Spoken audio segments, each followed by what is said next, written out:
I want to thank all of you for coming. And for those that are coming live with us, this is our first roundtable. So a lot of us, we can just relax because, this is just a great way for us to see how this works. And hopefully over time, it can get bigger and better. This is a great vision. I did a roundtable a month ago with some amazing humans from around the world, and it lasted about 4 hours, and we don't want to do that today. But we're just trying to get everyone to have a sense of who we are, the gifts that we bring out to people that are coming to find us in the community, and how we are going to interact with them. I am pretty excited about this. I've spent about 5 years wanting to be a coach and wanting to be seen, and noticing how it's been harder and harder all the time by the algorithms and censorship. And I've also witnessed all of your gifts and all of us trying to be seen. And so collaborating seems to be the best way to make that happen. And plus just getting brave enough to do it. I've had a lot of fear, which I talked a little bit about today. Before we get started, I'm going to have us just kind of take some time to get into our bodies. So if everybody would just like to close their eyes for a second. And let's just allow the white light, imagine it coming in through the top of our heads, spilling down over our heads, circling around our throat chakra, spilling over our shoulders into our heart chakra area. And everyone just with me, take a deep breath in.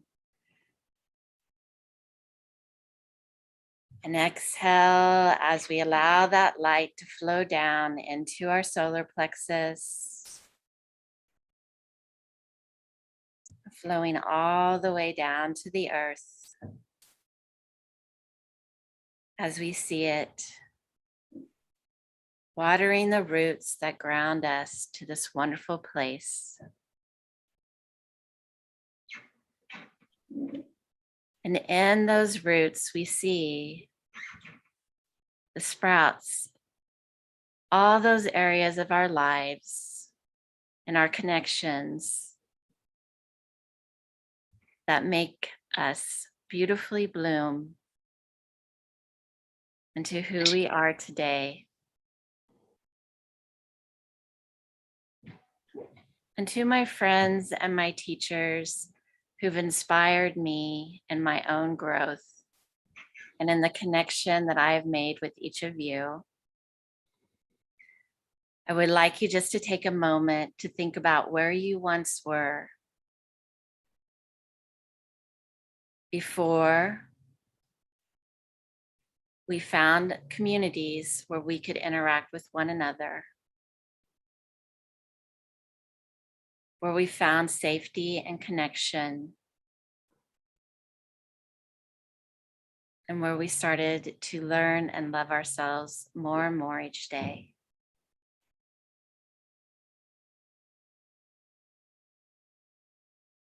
And as you envision where you were and where you are now, and the friendships that we have come together to have with each other, let's come from that place, because that's what I really want to bring out into the world, is finding those that are lost and giving them this great, beautiful gift that we have.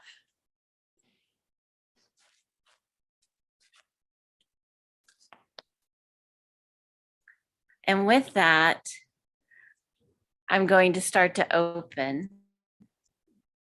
And I know what we were going to start with was, and I'm going to get my notes.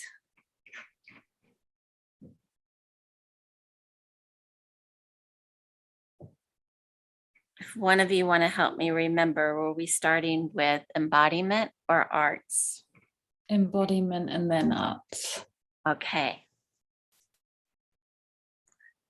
So the ones of you that were to come with some embodiment, Maya, would you like to start? Sure. Before I found an online community to share information with, I was sort of in my 20s, and I remember knowing something was off and doing a couple of courses here and there, one for the mind, mindfulness, one for the body, yoga, and coming to the conclusion that whatever was up, it was an energy issue. Went through all the bodies, mind, body, emotions, and landed on this energy issue.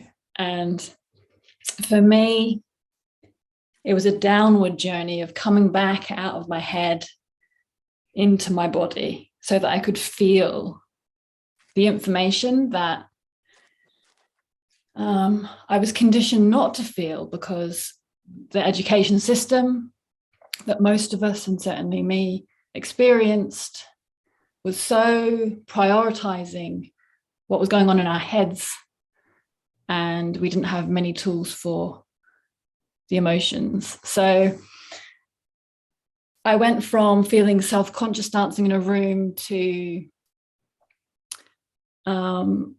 dancing live with these women in Facebook groups, and learning improvised dance, which is my favorite because you can connect to your inner vibe, whatever's going on, and find a way to follow your impulses without knowing where you're going.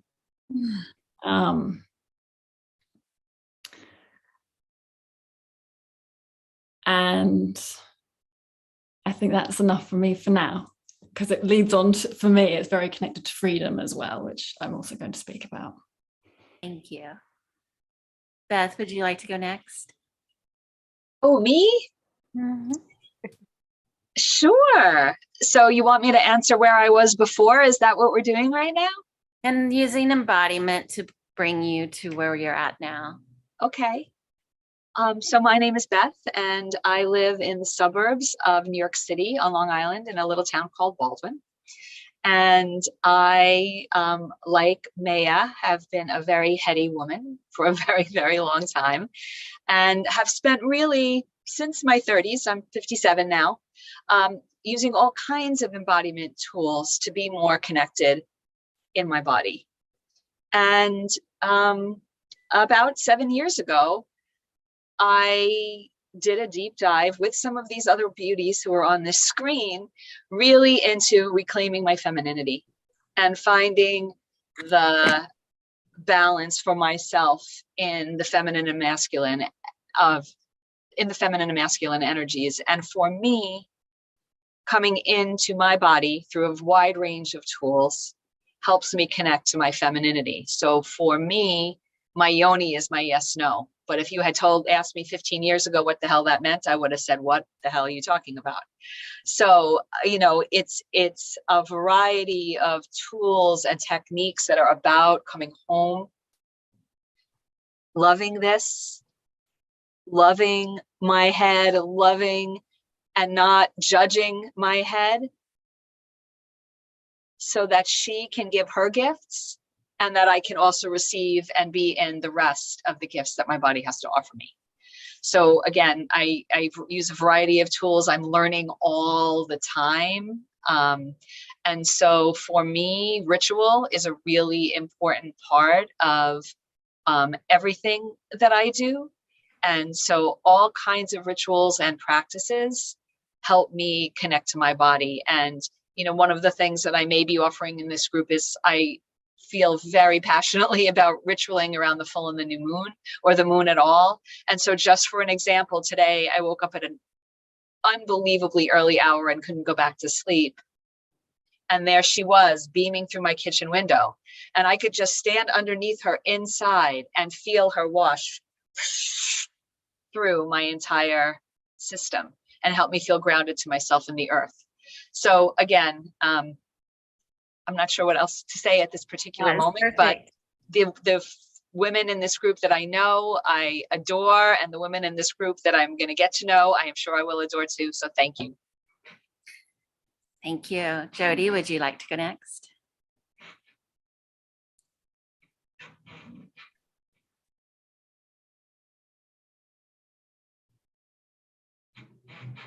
She can't unmute. Oh, David, you need to unmute, or they can unmute themselves, please.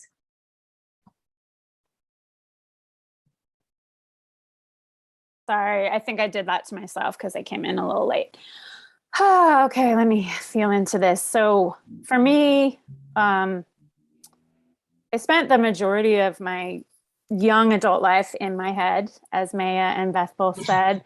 I was so disconnected from my body. I once went to an acupuncturist, and after it was over, I came home from my appointment. I was, gosh, my leg's hurting, my leg's hurting, my leg's hurting. Like, went on for hours, took a bath, looked at my leg, and there was a needle. The acupuncturist had left a needle in my leg, but I didn't think to look at my leg, to touch my leg, to like, I mean, it was not good. And it's weird because I'm on a non-duality journey, and I won't go down that rabbit hole, but it's sort of just all the oneness, and it's very heady stuff, or it can be, but I've really learned the importance of the body as the vessel. And it was only through getting into my body that I've really gotten all the beautiful gifts that I've had in my life. It started really with pole dancing class, and it was so much more than pole dancing, because I started to really realize like what music my body likes, what clothing my body likes, what fabrics, and it's not what my head wanted. Sometimes I would be like, really, body? That's what you like? But it had a voice. It had a knowing and a needing. And then when I connected with all these beautiful women in the journey that we were on before, I really connected to my cycles and to the moon, as Beth was sharing. And it was such a gift. It came just in time because I have two beautiful daughters, and I was able to shepherd them through, getting their first moon cycle in such a different way than I would have had I not been on this journey, and teaching them how to honor themselves and not just, stick a tampon in and keep going. So, so I'm so blessed to have met this amazing, some of you, and I can see the rest of you are amazing, and to be on this journey. So thank you. Jody. And I'm going to just have Isabel talk about her embodiment, and then we're going to open up for a couple of questions. Hello. My name is Isabel, and Jody. Shelley invited me here today, and so really for me, the journey that I had been on was a lifetime of pain, really. Like, a lot of the journey that I took was just not being able to actually cope with or deal with the intensity of my feelings and sensations that were in my body. So a lot of the journey took me to experience and build capacity for sensation in the body, recognizing what those sensations were, not giving story to them, learning to just allow those sensations and feelings to move through my body with, I call them feminine embodiment tools, but really to accept the aliveness, which are the sensations and feelings and things moving through my body and outside my body that I take in. So, God, I feel so nervous speaking. I'm just going to name that. And so it's been a long time since I've been live on things. So, the journey just took me into being able to hold myself in all that life was bringing to me so that I could be this expression in the world. And the expression in the world that I like to name for myself is that I'm a woman in a woman's body. I love the feminine and the femininity. I feel like it just exudes from me. And I don't wear it or try it on, although I spent a lot of my earlier time trying on different things, taking in different things, until I just was able to really just hold myself, love myself, and be with myself so that I could be with the world and all that's going on. So that's just where I'm at. Thank you, Izzy. So I'm going to open it up for questions, and we'll take three. We'll try to, are they going to be in the chat? Or you guys can hold your hand up and I'll call on you. And then when you ask your question, since I know everybody so well, I'm going to ask who's going to answer the question for you just to save time. One moment, just Shelley, everyone can actually unmute yourself on your own. I just gave you guys access to that. So go ahead. So we're asking questions right now on embodiment. Sarah, I see that you're unmuting yourself. What question would you like to ask? Oh, I'm so sorry. I didn't realize that by unmuting myself, I was opening myself up for asking a question. I'm just here along for the ride. I don't know very much at all about what you're talking about, but I'm intensely curious. So please continue and I will listen quietly in the background. Well, thank you, Sarah, for being here. Does anybody else have a question? All right. Well, if you guys have questions, I have a question. You have a question. Oh, no, she doesn't. I don't have a question, but I would love to say something to Sarah, if I may. Yes. Is that okay, Shell? Yes, and then I'll let me have a say. So Sarah, I love what you said, because I know it's true for me. And I don't know if some of the other women who are here with me that have been on a similar journey, but all of it started with curiosity. I have no idea what this is, but I'm led here. I have no idea what this is, but my body lights up in some sort of way when these people speak. And I have no idea why. And that's what led me to where I went. And so I love your curiosity and I welcome your curiosity. And I love that you don't even know what to ask, and it's fabulous. So thank you and welcome. I do have a question for your panelists. David. What does embodiment mean to you? I am going to have, well, May is all excited, so we'll let her answer that. Embodiment, when clutching for words, was how I described what path I was on. So it was and is finding ways to articulate what I can imagine,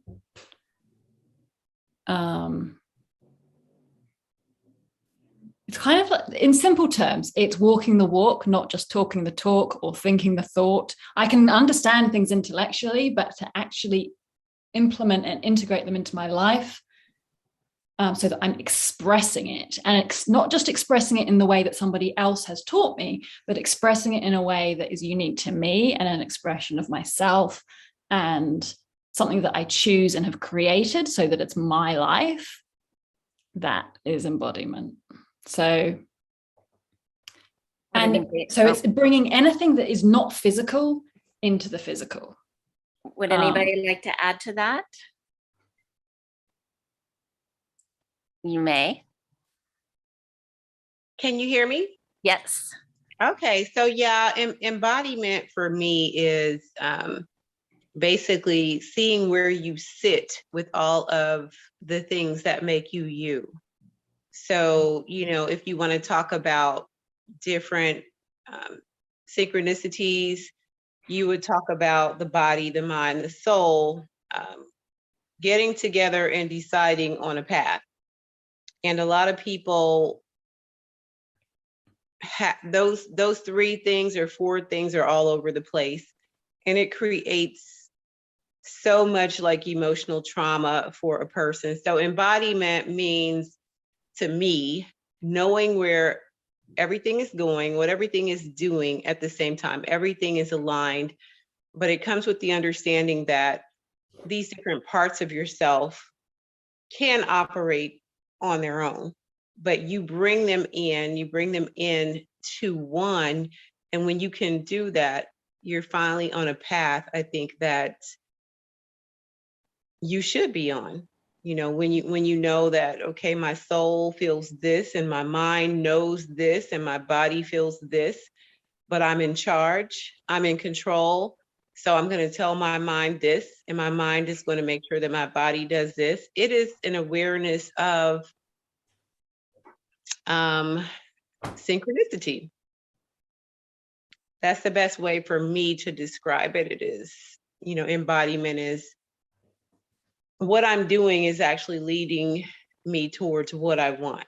I'm no longer flailing in the wind, just doing everything, trying to throw things against the wall and see what sticks. I actually have figured out what all of these entities want to do, and I'm able to synchronize them and move forward, and now I can grow. So Thank yeah. Thank you. Maya, did you have one more question? Okay, did anybody else have one more question before we move on? Shelley, I see Jamie has her hand up. All right, Jamie. I was just going to answer the question, participate in that discussion. I love everybody, what they said on how it means, what it means to them. And I feel like there's almost no right or wrong answer. It's how it pertains to you. And I just wanted to say for me, embodiment means using all your senses that you are given, and not just your physical senses of, touch and sight and smell and where you're feeling in your body, but also those other parts that we're still trying to learn how to name in our body and where they're coming from. But just being aware of that in general, I think is pretty close to being to embodiment, whatever it is that you are trying to embody. Thank you. So I'm going to remind you guys, when you talk, if you wouldn't mind saying what your name is and where you're from. And we're going to go into talking about another thing that we want to really bring into the group is around art and using nature and our freedom, and how we've used that in our healing, and how you're going to teach it in the group. So I would like first Tracy to talk on that, because she hasn't yet talked. This is Tracy. Hi, everyone. I'm Tracy. Can you hear me? Mhm. Got my headphones on. Sorry, I'm mobile today, you guys. I'm in San Francisco, California, and I've known Shelley since I was very young. And my journey kind of started when I moved to San Francisco, but I learned a lot from her as a child. San Francisco is a very special place to me, and it helped me come back to nature in a way that, if I could just echo what you were saying about the alignment of mind, body, and heart, it helped me come into alignment in such a way that I can't stop connecting with the earth, grounding myself physically on the dirt, and using yoga and other methods to self-heal in such a way that I couldn't even describe how far I've come. It started with self-love and has grown into, as you all know, it's very authentic, your journey and everyone's journeys, coming back to themselves in such a way that I'm just now encountering what I would say a full embodiment, but I'm still on the journey. So I'm very excited to be here with all of you. And it's scary to share your authenticity with other people. So thank you for having me, and thank you for helping me open up and share what I've learned with this community. And I think that's all I have for now, Shelley. I don't know if I addressed all the. You did great. Thank you for being here. Thanks for having me.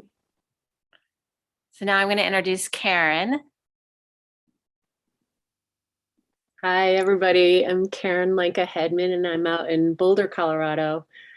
And I'm so grateful to be on this journey with all of you. And as we're launching out the women in this group that Shelley has put together, and the people that are coming in right now, I am just so excited for what's possible for all of us, because coming together way back when, I think you said it was 7 years ago, Beth, was a transformative period in my life, and allowed me to connect so much more deeply with myself by connecting more deeply with other women, and expanding my mind outside of the tunnel of the life that I had lived previous to that time.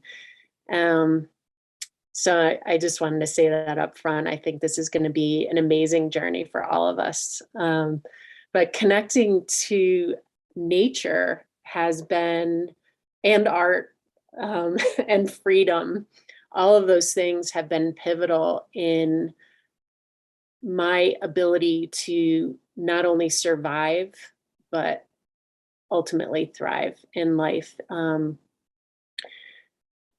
As a child, I was so shy, and really had difficulty connecting with people. I had so much going on in here, but my safe place was in nature, and in the dirt, and in the ferns, and in the water. And um, throughout my life, that has always been my touchstone, ultimately. And so now in life, as an adult, and being productive in the world, and doing all the things that we need to do, that is still my touchstone, and a survival tool of moving my body, being out in nature, quietness, grounding, all of those things. And ultimately, I'm going to diverge a little bit and say that art as well has been that thread of self-connection. So really looking forward to going there in this group about how we can connect more deeply with ourselves, and use nature as a tool to do that, and ultimately heal ourselves and thrive more in our lives by using that. Thank you, That's all I'll Karen. say about that. And Jamie, are you able to come on so we can see your lovely face? Okay. Yes. Speaking of authentic, here's me authentic right now. No makeup, in bed. I'm resting up for a big day tomorrow. Just kind of had some body pain, so I'm here with my friend's kitty. So what do you want me to say? Just kind of about Name, my where you're role? from, yeah, Okay. and how art So, has impacted your life. And yes. So my name is Jamie, and I've known Shelley for about 10 years. And we taught workshops, burlesque workshops together, where she incorporated the blueprints into how to make a routine with that. And so just between her talents and my talents, we've collaborated on a lot of other projects. And how art has helped me is I'm a pretty creative person, and I'm a writer, and a lot of the times writing has been my tool to name the feelings that I'm going through, or the whatever is going on around me, the chaos that's around me. And even though I feel like my brain can be chaotic at times, but unapologetically writing that down on paper, or even lately I've been doing video journals just to brain dump all the stuff that's in my head, and try to figure out where it's going, or what's the root cause, or what's the issue that the main issue that is taking place in my life, or in my body, and in my mind. But just like most of you ladies, and I love watching Shelley's videos that she posts when she dances, and I've learned a lot about that just from her. Yes, I've always loved moving and dancing and stuff, but learning kind of the balancing of the chakras, and also the movement of allowing your body to just move the way that you want it to move, like without any choreography and stuff. And I'm kind of doing the same way with writing. And so still haven't thought about my actual contribution when I speak, but it's going to be along the lines of probably doing some type of vocal exercises or something like that. Definitely making yourself feel silly when you're moving around, when you're saying tongue twisters or whatever. Well, that will be a huge benefit. Yeah. Sound is so healing. Yes, absolutely. Thank you. Maya.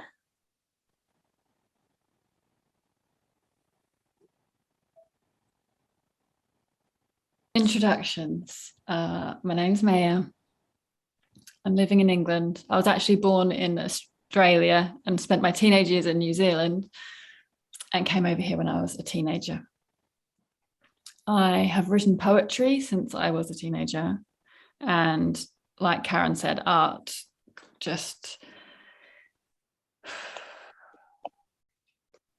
gave me a way of navigating the world. And I'm a professional multidisciplinary artist, which basically means I don't confine myself to a box in terms of what materials I use or how I express myself. I make layered films. I've really enjoyed finding film because it means I can be in the film and use words and the imagery and take people on a journey that stirs their subconscious and involves nature, involves the connection of the elements.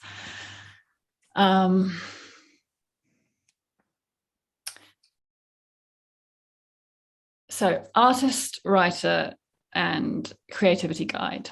In the group, I will be sharing some of my work, some of my words. And one of the things that I'm particularly good at is prompts and invitations to get you started in creative expression and explorations, giving you a starting place for those curious, I don't know where I'm headed, but I want to explore this thread journeys. And what most of the women on this call know about me is that I really enjoy and I'm possibly good at sharing the process of life and finding words to express the inner experience that I'm going through. And creating that mirror effect so that there's a conversation and we can see the pieces that are kind of similar and kind of different and get a sense of perspective.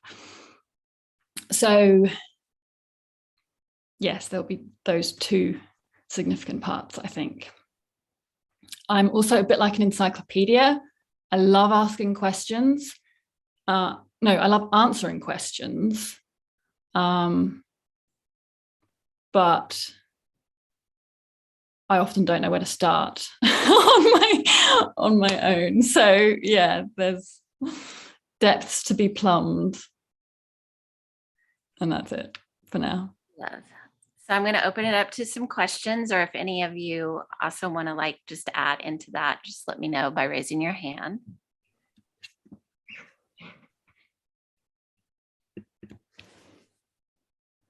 I just want to say, can you hear me?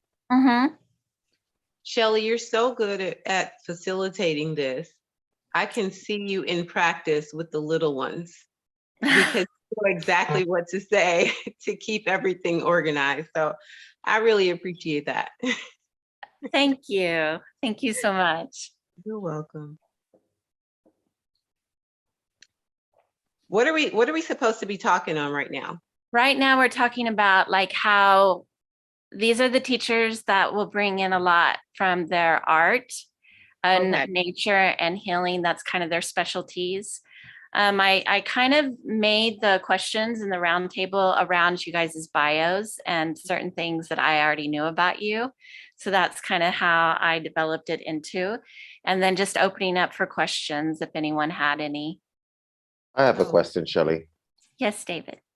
Sorry, I'm You really can. curious about everything that's happening here. So I have lots of questions. Excellent. So what is the connection between the embodiment, the empathy, and art? Because Mia was alluding to something there, and I have a background in humanities, so I wanted to get from her perspective because she's been writing poetry for such a long time. Can you tell me a bit more about the prompt to talk about empathy in relation to those things? Yes, I read a lot of an author called Maya Angelou, and she was literally writing out her pain out of herself, so to speak. Okay. But as she was writing out her pain, she was also connecting with women who had gone through her similar experience. Okay. And writing her pain made her see their perspectives and also made her see the perspectives of the oppressors or people who had oppressed her as well. She kind of revolved it. So I wanted to know whether that was just a Maya Angelou experience or was that a across the board feminine experience when art is connected as a healing device.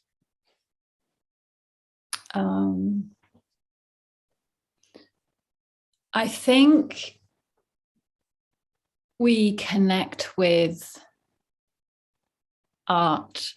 I think one of the gifts of art is that it does engage a lot of the senses all at once, oftentimes. And so as a tool for exploring in terms of being actively making or just receiving, it can bypass your default way of processing and find and speak to you on another level. And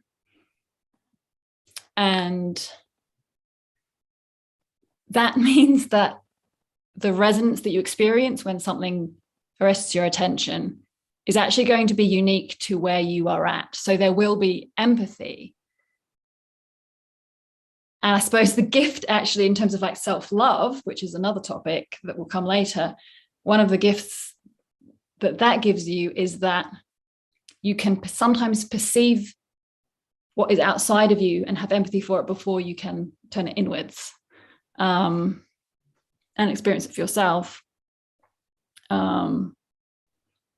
I know I'm not answering your question, but it's all connected. So Maya, can I have you think more about that, and we'll put that one in the group, give you some more time, and then we'll address that better for you, David. Yes. And I'm gonna let Tammy, and then I'll go to you, Jamie. So say your name and where you're from, because you are going to be one of the teachers in our group. So let everybody meet you. Hey everybody, I'm Tammy. I'm from the state of New Jersey. Don't hold it against me. It's all good. I met Shelley, I guess a month ago, and quick bonding. I would say that explains our relationship. So my whole career has been spent in kind of corporate and government spaces doing coaching and leadership. And I've kind of been a closet healer. So I've practiced Reiki and light work and sound, everything that deals with vibrations. So for me, nature is the ultimate teacher, right? There's nothing more powerful if you want to find balance than going to nature. There's nothing more powerful than standing in a storm, knowing that there's chaos and turbulence and violence going on. And then the next morning, there's peace. Nature for me is the ultimate teacher, and everything in nature vibrates. So the connectivity between art and even embodiment, if you take things like Reiki and energy work, you can conceptually understand what energy means. When you embody it, you are receiving it and you can feel it physically in your body. So for me, that's what embodiment really means, is taking a concept or an idea and allowing your physical body to vibrate into that space.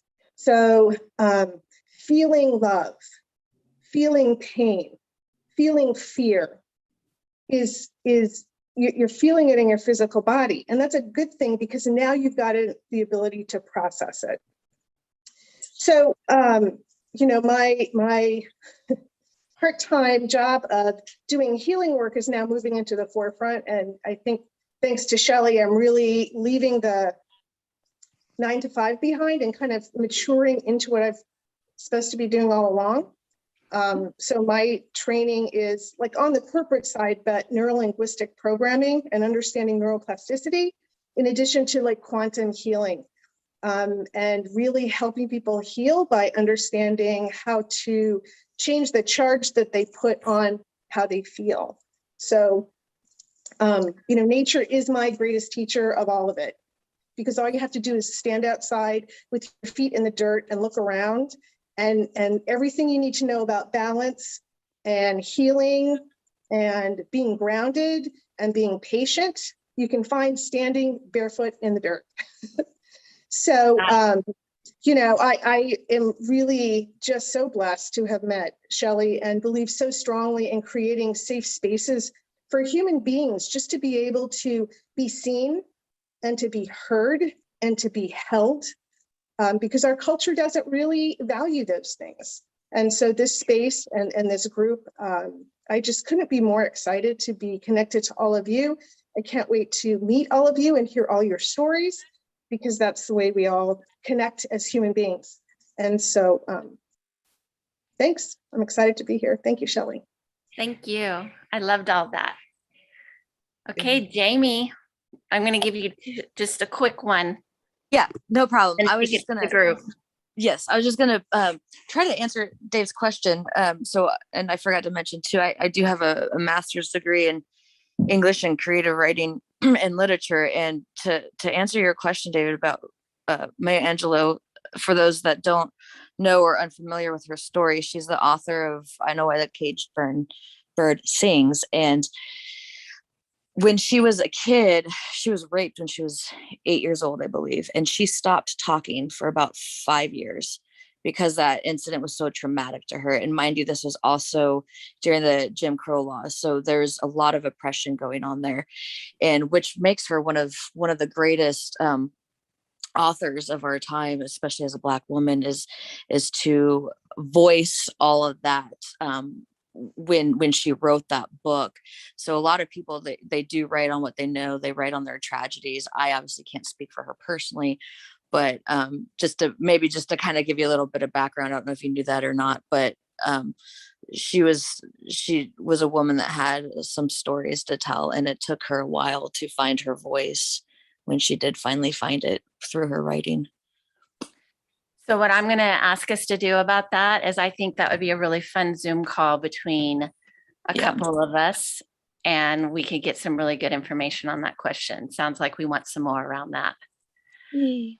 All right, I'm going to move on to the next topic of our group, and that's on self-love. And that's the other really important thing that we're going to be talking about in the group, which is very important to me. And I'm going to hope I say it right, because I just see, but Biosity, is that how I say it right? Because Maya will tell you it took me 5 years to say her name. Is it Biosity? B. Ooh. You. I know. See, I knew I was going to say your name wrong. It's Felicia, but Alicia. yeah. So it's crazy though, because my alter ego is Felicity. Okay. So when you were saying that, I was like, I like whoever this person she's talking about name and sing. And so what do you want me to So share? we're moving into talking about self-love. So I want you to say where you're from, and what it means, self-love means to you, and how you're going to bring it into the group. Okay, so I am Felicia Heyman, And I currently reside in Maryland, but I am from Kansas City, Missouri, born and raised. I retired from the military Air Force 24 years in 2017. So self-love for me is really critical because I went from my mother's home to the military. So I went from structure to structure, never having an opportunity to experience who I was, wanted to be, and was growing towards. I do believe that all those experiences helped me to shape who I am and to find myself and love myself. But it's a struggle, when you are in those types of organizations. So I am the caged bird that is singing right now. And finding self-love means unpeeling, unpacking, and unfolding everything that people said that you should be, everything that people thought you might want to be, but tapping into what excites you inside, what gives you purpose, what makes you want to wake up in the morning and do the thing again another day. So self-love is, first of all, loving who you are, loving your mind. But to love your mind, you have to unpeel and unfold the things that have been stuffed down your throat from birth and decide what feels nice to you, what feels right, what feels comfortable, even outside of social norms. So when you are able to say, you know what, my whole life is antithetical to everything that I've been taught. And here is who I am. I actually like this, this, and this, and I don't think anything is wrong with X, Y, and Z. And then when you say who you are and what you love and how you feel, and you're still living, it doesn't kill you to be you, then you kind of lean into that thing. And you're like, okay, so, nothing bad is going to happen with me being myself. And you lean into it. You find your freedom. You find who you are. You find the people that make you happy. You find the thing that makes you happy. And you go with it. And honestly, I believe that abundance will come to you when you are truly authentically yourself. So that's my 2 cents on loving yourself. And first of all, finding yourself, because we really need to focus on that, especially in the world we live in, finding who you are and loving who you are, and your tribe, the people that resonate with you will find you, and you'll have abundance. So Hot damn, that was great. That was really powerful. Thank you. I'm going to have you go next, Monica Jane. Hi, everybody. I go by Monica Jane, all 4 syllables. Pretty please. Fee, I feel like you and I are very much on the same page. So I could say a bunch of the same things Fee just said, or I can add on and we can collaborate. Okay. Where are you from, Monica Jane? What was that? Where are you from? I live in Reno, Nevada. Okay. So what came up for me when I heard Fee, which sounded like listening to myself, it was kind of cool, was one of the main issues with self-love that I've found in the clients I've worked with and in myself is the inability to love oneself because of what we hate about ourselves. And Fee pointed to those things in one way, which is, hi guys, we've been told, it just sounded like a duck squawked. What was that? Someone just said hi. That was my husband being very rude, coming into the house and wanting to have the stage. So here he is. Oh. Yeah. Okay. Sorry, everybody, but since he wants to be rude, I just decided to let him have this moment. Well, one of the things, I'm going to divert for a second. One of the things I've been studying a lot over the last 5 or 6 years is nervous system regulation. And so we will just thank your husband for that titration, because what I was just saying was kind of heavy. And it was actually pendulation and not titration. I always mix those two up. He pendulated us out of it, and we're going to dive right back into self-hatred. So what came up for me when I was listening to myself through Fee was that clients have the hardest time with self-love when there's something about themselves that they hate. And what we usually find out is the reason why they hate that about themselves is because they've been taught that it's wrong, bad, unideal, not normal, taboo, gross, et cetera, et cetera, et cetera. So it sounds like rainbows and unicorns and sunshine when we say, find yourself and let go of all the things that everybody, all the social norms, and then you'll love yourself and come into abundance and all of that. And that is true. And the speed bumps come when we're not recognizing that the thing that's keeping us from loving ourselves is the things that we were taught to not like about ourselves, and dismantling that programming. Yes. So my personal journey and learning, I identify as genderqueer, which makes my skin crawl sometimes when we're all called women here. And so if you're someone who has a hard time with that at all, I'm your gal, so to speak. Because I don't identify. I figured out that one of the things I hated about myself was that I wasn't feminine enough, because society teaches me that feminine is what Isabel embodies, and I'm not like Isabel, and so I'm not woman enough. And so it's been a journey to recognize that which I hated about myself and thought that I needed to fix so that I could be good enough and woman enough for the world. I learned, actually, I am counter culture, counter gender roles, and that's okay. And I can love myself for it. And in doing that, I receive more love, and probably love that was already there for me from others, but I wasn't able to receive it because I wasn't able to give it to myself. So that's what I'll say about self-love for now. Thank you, Monica Jane. And with that, we'll go to Alice. Thank you, Shelley. And thank you, Monica Jane. That was, I'm going to try to bounce right off of what you were just saying about self-hate and overcoming and with identity or gender. That's definitely a part of my story.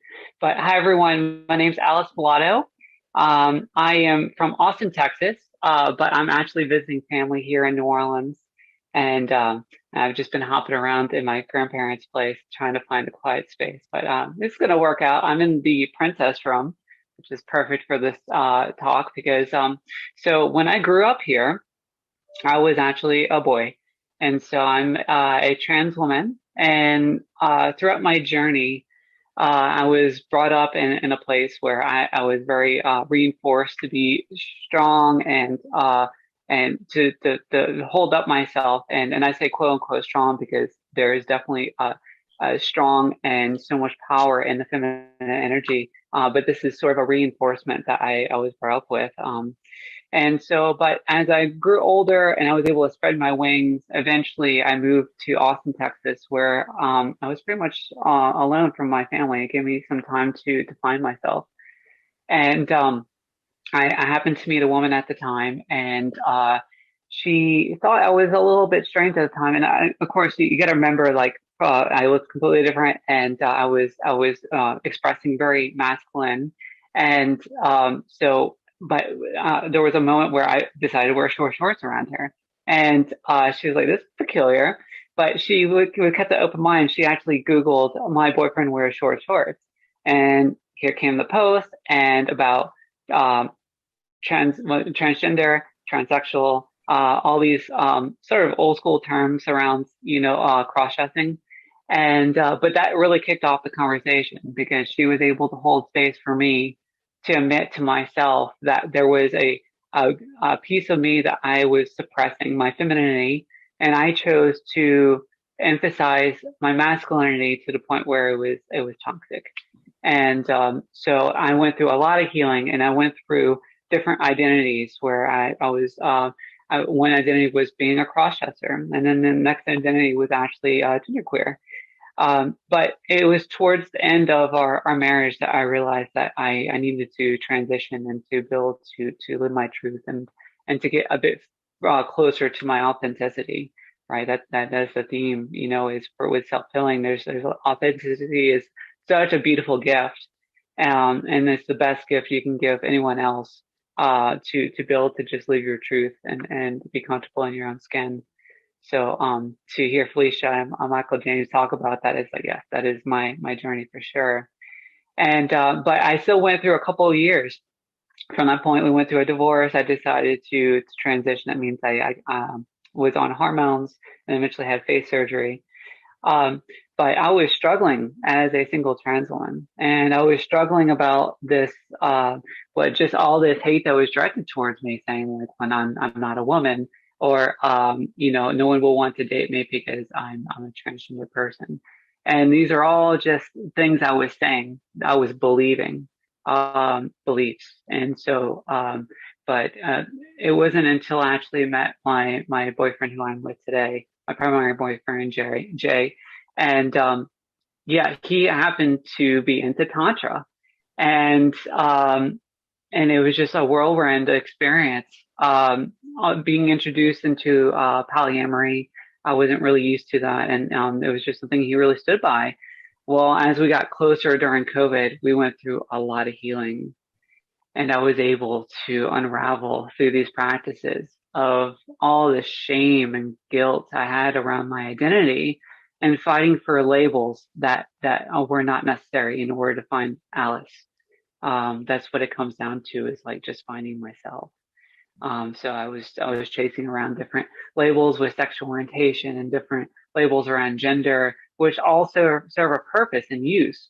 But it's also really important to understand the pros and cons of using labels, and what that looks like in terms of sharing labels with other, to share a label with women or men, or to share label with heterosexual or homosexual. These are all things. It's like, if you want to be seen, yes, but then also there'll be others to be hidden because it contradicts with their purpose and their meaning and what they stand for. So now that I've gone through this experience where I love myself, I love being a trans woman. I mean, like, going back and looking at the past 10 years was a lot of pain, sure, but like, it's freaking awesome getting to this point and to realize that everything has purpose. That struggle, that pain, the discovery, the journey of getting to this part. And this is where life is just so fun. And I am like a unicorn. Like, there's not, well, I'm sure you'll find other Alice's that are other trans women out there, but but I have my sparkle, and I'm just working on myself to tune even more in order to figure out who Alice really is. So some of the things have been advocating for now that I've gone through my self healing and continue to do so is that I created a support group online supporting men who date trans women, since there's so much shame around men liking trans women, and there's all sorts of reasons behind that. But I wanted to create a safe space for them to be able to talk and open about their emotions. There's so much toxic behavior just within the community, like just in the LGBTQ community. There's a lot of hate directed towards that man that falls in that category of really wanting to be with a trans woman. And so, but I've learned through the group, I learned through the members, and realized that one is like, I want to do this more. And I want to be able to broaden my outreach. This happens to be tied in with my own personal experience, but through tantra practice and getting to know other people in the conscious community, it's just been so beautiful to be around all this self-healing that we see around all our family. And so some of the things I want to bring to this group is around the topic of labels and understanding, when if you want to choose labels and understand how that can inflict with other people's experiences. And of course, I do want to talk about what it is to be a transgender woman in a place where there's a lot of talk about the divine femininity and identities around women. And so, and to be vulnerable and to acknowledge there is fear and topic around talking about a man that has transitioned into womanhood. So that can be threatening, right? Because as part of that experience contradicts what we define as ourselves as women, if that's your identity.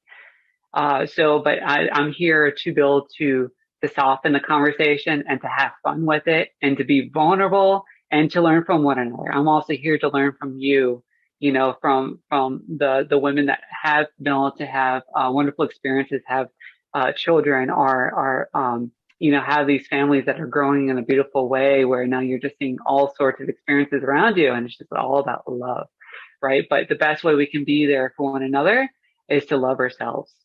If we're not able to be there for ourselves, it will reflect outwardly. And so yes, that's something I like to stand for, is build to focus on yourself first and just see all the beautiful things that will unravel once you get to the point of living every little aspect, every facet of yourself. Thank you, Alice. Welcome. And Beth is going to also share about self-love. Well, how do I follow these three amazing human beings who just talked so elegantly and stunningly about self-love? And so I think the thing that I want to add or hone in on for me is learning, on my journey before I knew all of you, even with the journey that I was on, is actually finding all the parts of myself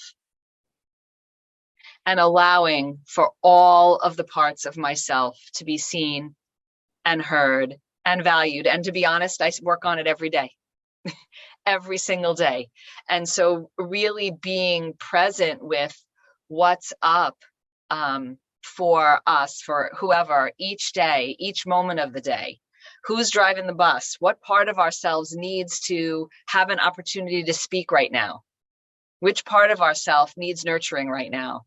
And again, I'll talk about ritual again, how you can create ritual around knowing yourself in that way on a daily basis to nurture the parts that you hate, the parts that have been shamed, the parts that are shiny and sparkly and fabulous, the parts that are dirty and not as attractive, all of those parts of ourselves, and allowing for all of that to integrate within ourselves, for me, is such a huge part of self-love.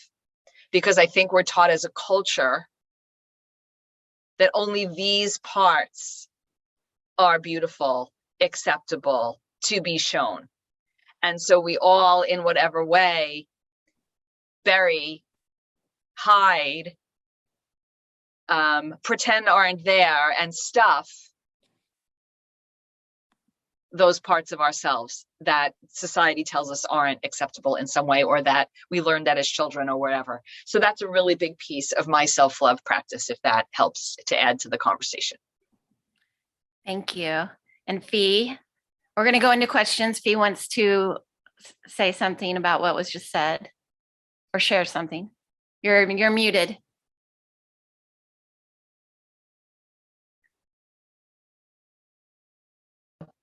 Okay, yeah. So what she just said I thought was amazing. And this is why I always represent myself as all the parts of myself. When I say I'm spiritual, alchemistic, empathic, bougie, hood, nerd, you might get all of those pieces at once or one at a time, but I embrace each part of myself. And many of those parts are not acceptable in our society, but I am leaning into the fact that those parts are what make me who I am, and so I'm so glad that she brought that up, because you don't have to be this or that. You can be all of what you are. You don't have to partition yourself. And I think a lot of times the cognitive dissonance comes from feeling like you have to choose a lane. But in your life, if you have a life that has presented you with numerous paths and you've enjoyed pieces of the path and you identify with that, then I think it's important to represent yourself as that. And I think that that's going to be one of the things that I bring to the group, is that I am truly multifaceted. Raised in the hood in an underserved community. Now I almost have 5 academic degrees. I went to high school for 5 years, not 4, but 5 years. So, I mean, just everybody's walk is different, but all of those pieces that were important to making you who you are can touch the life of someone else. And I think it's important to be relatable in that way, to share with people that I didn't arrive at who I am today just on a one-way street. Trust me, there were forks in the road. I had to decide, and sometimes I double dipped, but this is what it is, because a lot of people are stuck because they don't think that they can think in more than one way. They don't think that they can be in more than one way. They don't think they can resonate in more than one way. And you can. And you can love all parts of you. And so that's what I wanted to add to what she said. And I just think it's brilliant the way she laid it out. So thank you so much for doing that. I'm muting myself. Okay, Beth, you would like to say something? Well, thank you, Fee. I just wanted to say thank you to you. I've been enjoying our little message on Messenger, and I'm glad to finally meet you sort of face to face. I think the piece that I didn't say that I just want to throw out to all of us is, I know, Shelley's been sharing about self-care, and self-care is such a important thing, but it's also used in sort of this very almost boxy way I hear so often. And I think part of self-love is, what is self-care for you? Self-care for you might be bougie one day, and it might be the bubble bath and the music that they tell us is supposed to be self-care. But maybe self-care is going and beating the shit out of stuff. Or maybe self-care is, binging on Netflix. Or maybe self-care is rolling around in the mud. But I think that we have this in the culture, I'm not talking about the people on the screen, have this sort of definition that self-care means writing in your journal with a candle and taking a bath. And what might be self-care for any one of us at any moment in time. But to really love yourself is to find what self-care is in each moment and honoring that. So for me, just to give you an example, I am fried green tomatoes today. I didn't sleep well last night. I taught a workshop all day, came home to do homework with my daughter, celebrated Hanukkah. And I thought, you know what? I'm going to text Shelley and I'm not going to come tonight because I'm exhausted and I have to teach again tomorrow early in the morning. And then I went into my body and she said, you really want to be there with Shelley and all these people. So show up. And so, but self-care would have been not. So the thing about self-love is, what does your body tell you right now is your self-care? Tomorrow morning, may I be a little unhappy that I didn't go to bed? Maybe. But the point being is that in each moment, there is an opportunity to love yourself with whatever that self-care is. Thank you. All right, I'm going to open Thank you up for for any pushing yourself, Beth. What, Alice? I just wanted to say thank you for pushing yourself, Beth. Glad you Yeah. could join us. She is a gift. All right, any questions that we have before we move on? I'm sorry, can I just say something? Mm-hmm. That's not true. I work really hard not to push myself. Mm-hmm. That if I was pushing myself to be here tonight, I would have chosen not to come. Because for me, in my physiology, pushing is an old, very familiar pattern that makes me feel like crap. And so I have to choose, am I pushing right now? And if I'm pushing, I need to stop. Or can I do this with grace? And if I can't do it with grace, My choice is to go to bed, and particularly this night, Alice. So I just wanted to address that specific word, because I think, again, in our culture, we're taught to push, push, push, push. And let's make a collective decision to try not to. Yeah, So thank you for sharing that. I see you're oh, sorry, Alice. I see you're unmuted, Marla, and I'm going to go to you in just a second. I just want to make a statement to that. What was just said too is it's also about like letting go and trusting. And that's a lot about what's going on here right now too, because the last couple of days I felt a little anxiety too, watching a group that I started that was near and dear to my heart, and then seeing people starting to come in. Not necessarily hearing from all my teachers, but just having the faith and trust that I knew that you all love me and that you would be here for me. And then, I started feeling this pressure, and then it was just like, let it go and go with the flow, because it's already happening. We have already created this. And it is going to be the most amazing thing. And we are going to help so many people. And with that, I will ask Marla, do you have a question, or did you want to add to what everybody's saying? No question. Okay. Are there any questions before we move on to the next topic? I didn't have a question, but I had a comment that I wanted to make. Thank you, Sarah. What would you like to say? I just wanted to say that there's a lot of times that self-care for me will look like taking a break.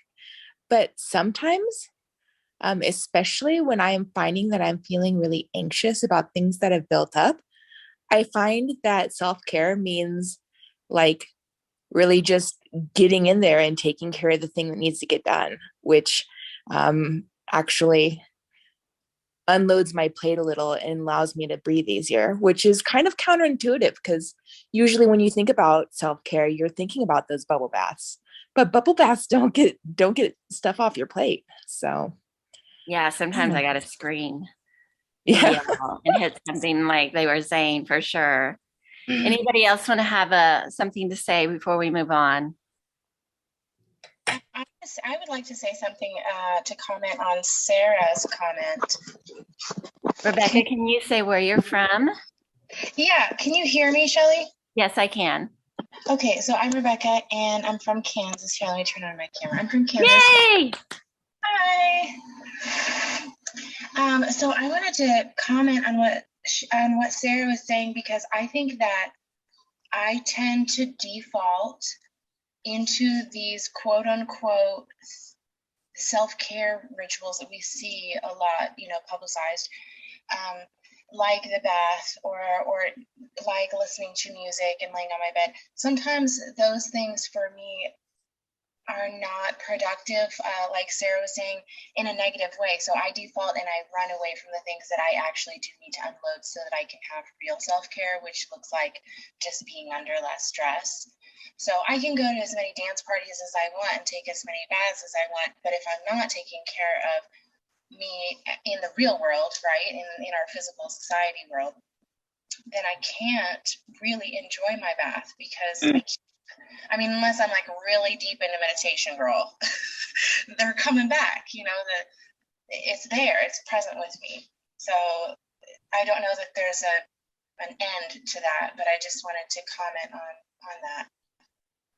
Thank you. And Rebecca is another teacher that will be teaching in the group. Would you like to share things that you would like to be teaching? Oh, great. Shelly, way to put me on the spot. I am undecided. I think that I mostly want to see what the roundtables, I'm here for the first time, and see what everyone else is offering. That will kind of give me a good idea of what I can bring the group, because I just have so many things that I have my hands into. I'm interested in seeing what the group needs that I feel like I could bring, and that might just be conversation. Will probably mostly be conversation and support. It's too early to say. Well, thank you. Thanks. Okay, so we're gonna. Is that you, David, or someone else? It was me. Okay. I have a functional question. I try to ask questions that everyday people are going to ask.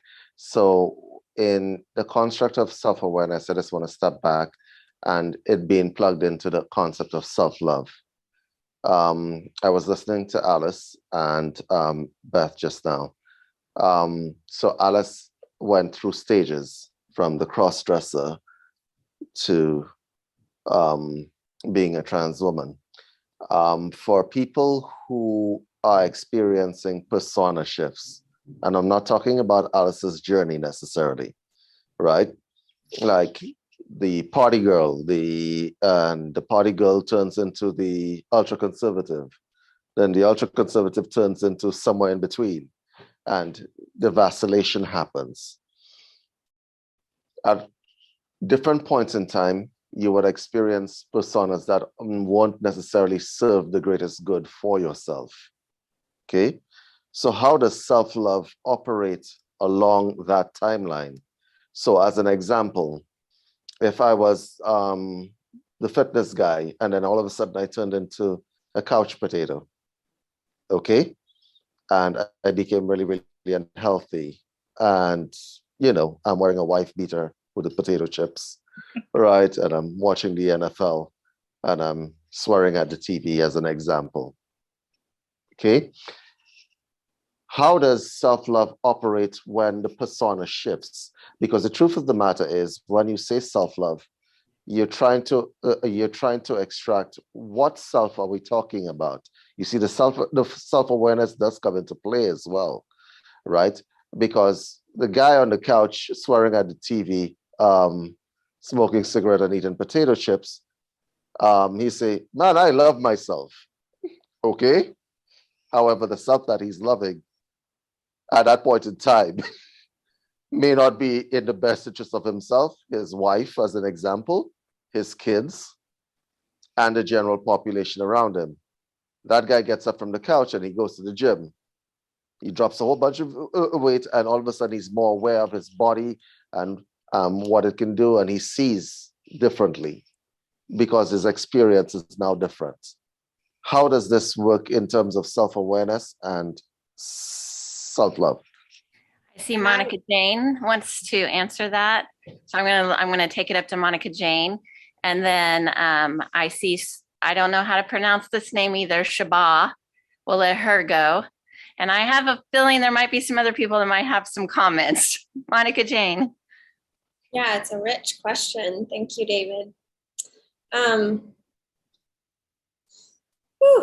One of the concepts that I like to visit the most is what you're speaking of, David, which I call the pendulum swing. It's not an innovative term or anything. But a lot of humans, including myself, go through this reckoning of recognizing who they've been and that it's been to someone else's preferences or what they were taught that they should be, and they're like, fuck this, I'm gonna be the opposite because that'll make me happy.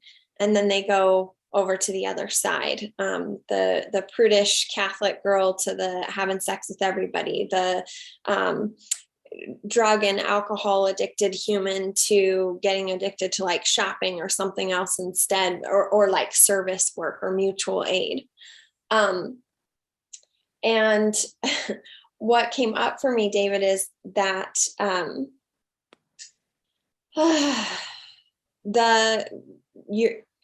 what I understood your question was like, how does self-love play in all of this? And a couple of themes came up. One is the greater the self-love and the faster that the self-love is growing, the faster a human comes into their own balance, their own space that is right for them, usually somewhere in between the two ends of the spectrum of the pendulum swing. And then another thing I heard in the question was like I'm going to use different words than you used, and I cuss a lot, so hopefully that's allowed in Haven. Is that allowed in Haven? Oh, it's good for me because I cuss a lot too. Okay, David, you didn't use these words exactly, but it's like the pathetic asshole on the couch has all this like presents as having all of this like pride and self-love in himself, and it's not good for the people around him. Quite often that form of two themes come up with that. One, it's not for us to judge or know. We might see someone and think like, that is not the right choice for you, that's not good for you, or that's not a good way to be. But for them, it might be their truth in that moment in their life. The other theme is quite often that form of that way of being is not our natural state. It's not our higher self state or our like divine state. And it's often like a facade of self-love or pride that is masking or hiding like a total lack of self-worth and self-hatred and all kinds of stuff like that. Yeah, that's the point I was actually trying to get at, in the point where that individual, and it's not necessarily, it can be objectively, he can be a menace to his wife and his kid.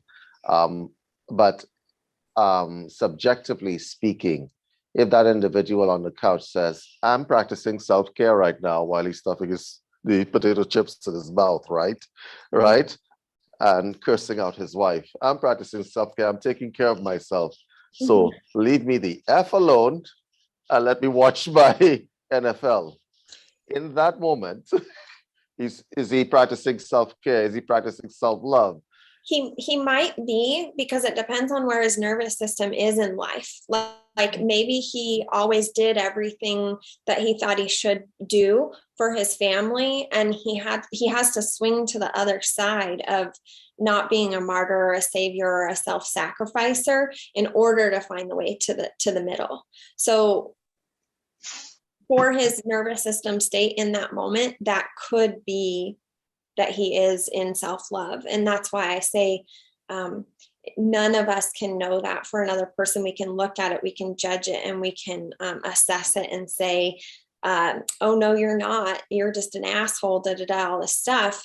But depending on the body we've heard the term, the body doesn't lie. There's probably going to be a lot of like cliche catchphrasey things that happen in the group. And with regard to embodiment, do we actually embody those? So the body doesn't lie. So his body might be, where his nervous system state is, might be telling him that his fight mode of telling people, fuck you, and I'm going to eat these potato chips, blah, blah, blah, is the truth in his body in that moment. So that is self-love for that nervous system state, no matter how awful it seems for all of us on the outside of it. So I think this is a really good topic that we're going to also put back into the group and do some teaching and training around that, because I know we can all really speak to that on how we treat each other. And I think you brought up a really good point about this group, is that we are a non-judgmental group and everybody gets to be who they are. And we are all in acceptance. And I'm going to go up to, let me know if I say it right, Shabara. And I'm going to have, if this is about what we're just talking about, if you guys could keep it short, since we're going to take it in the group so we can go to the next topic. You are still muted.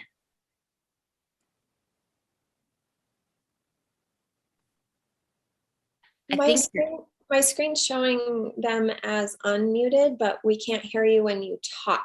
Can you can't hear you? Microphone? If you want, you can type it into the chat if it's a question or you wanting to make a statement. Can you shake your head yes? Okay, now you're muted.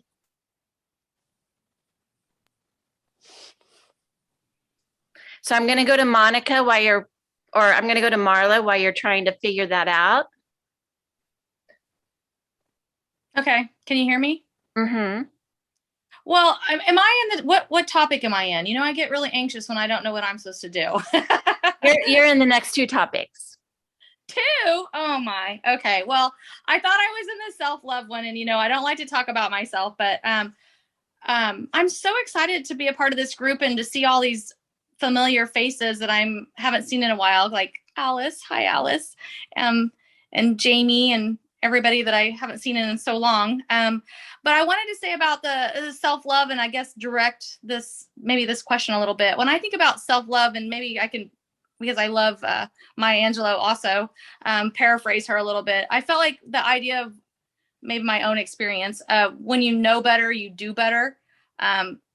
Several places in my life is, and I've known Shelly for, oh my God, we've always tried to like figure this out, 25 some years, but we have gone through so many transitions together, from moms to, workout people together. And now we're in this whole other, for me, another phase of my life. And I feel like I will never hate myself for where I was. I just appreciate for myself for where I am.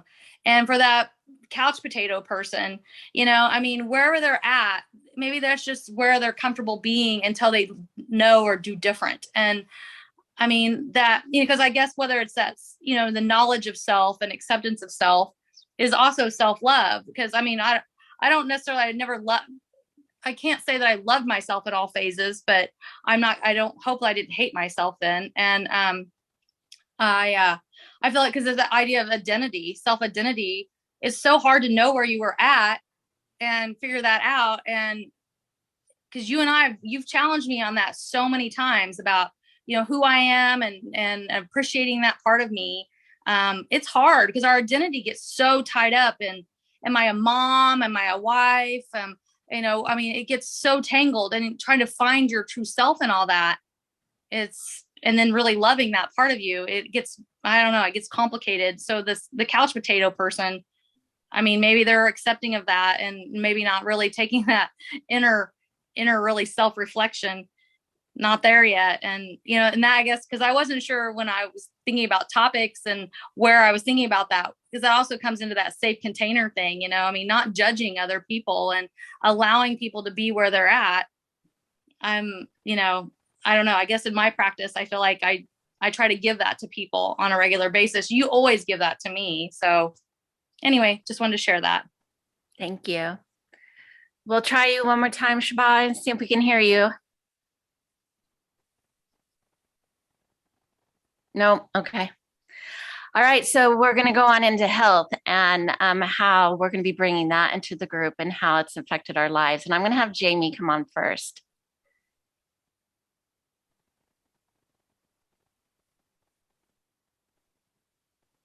Where's Jamie? Okay, I can't see Jamie right now. So Karen, would you like to talk about health? Sure. Yeah. I think, like a lot of things, we teach around the things we need to learn for ourselves. And my own journey, both with mental wellness and physical health, has been profound. I have been doing body work for the last 20 years. And as part of that, I've recognized how intertwined our bodies and minds are. And I know we're going to be hitting on, I've been loving this conversation, and there's so many juicy topics in here. But the piece that I feel like I could contribute along that is this holistic mental wellness piece aligned with our own physical health, and how there is such a dance between those two, and the different pieces that we can apply, the knowledge we can apply to move ourselves forward in that journey to bring for me, stress resilience, having that rise to a place where we can actually fully express and show up more fully in who we are in a healthier body and a healthier mind. And so I think it's with all these topics that we're talking about, it's all so intertwined, but I feel like that mental wellness piece tying in with our physical wellness and that gut connection and the heart connection to the brain, how that all works together is really something that I'm passionate about at this point, and really look forward to to discussing more in detail with this group. It'll be really interesting. So, yeah. Thank you, Karen. All right, Jamie, you're back. Would you like to talk about health and how it's affected you and how you can bring some of your experience into the group? Yeah, sorry, I missed the first part because I got a call that I had to address. So we're talking about health and what it means to us, or for you, for me, and how your experience. I would like you to maybe share a little bit about that, and then it's going to go to Fee. I'm going to get the computer in. So health, okay. Well, it meant something different to me a few years ago, and then I think with all of us as we get older, we probably reevaluate what it means to us or what parts we want to concentrate on. But I had breast cancer about 4 years ago, and I had a double mastectomy, and a reconstruction, and full hysterectomy, and now recently diagnosed with lupus and fibromyalgia. So it means, yeah. So when I say it means something different every few years, I think it's a matter of we talked about self-care and also knowing our limits. I used to be this really fit pole dancer, and now I'm limited to walking and stretching. So I think it's hard when you're not able to have the body that you once had. I mean, I just turned 39, and I know a lot of you are probably thinking, wow, you're still so young. Just let me have that moment. But it's going to mean something different to us every time something happens, and we have to kind of reevaluate where we're at again. But even though our body may start to change, I think I still feel like the same teenager in my mind. I'm sure we all can relate, or as my friend says, the grown-up suit in the kid's body. So it's still, it's important, and to have the mental health and the place that we need to go to have that support is important. And I think that Shelley has done an excellent job, not just with this group, but I mean, with everything that she's ever touched. She has a really good job on emphasizing what the importance of mental and physical health. I don't know if that answered your question. Good. Fee, I'm going to go to you. Okay. Can you please restate the question? So you guys were talking about health, and I knew that each of you had a lot of history around health, and you do a lot of teaching around that too. Mm-hmm. Okay, so with regards to health, what I'm going to bring to the group, as a nutrition strategist, is basically how your body works, how you nourish your body. And obviously you need to see your body as your body, separate from your soul and your mind and your brain and all those things, so that you can command it properly, and so that you can care for it properly with your nurturing spirit.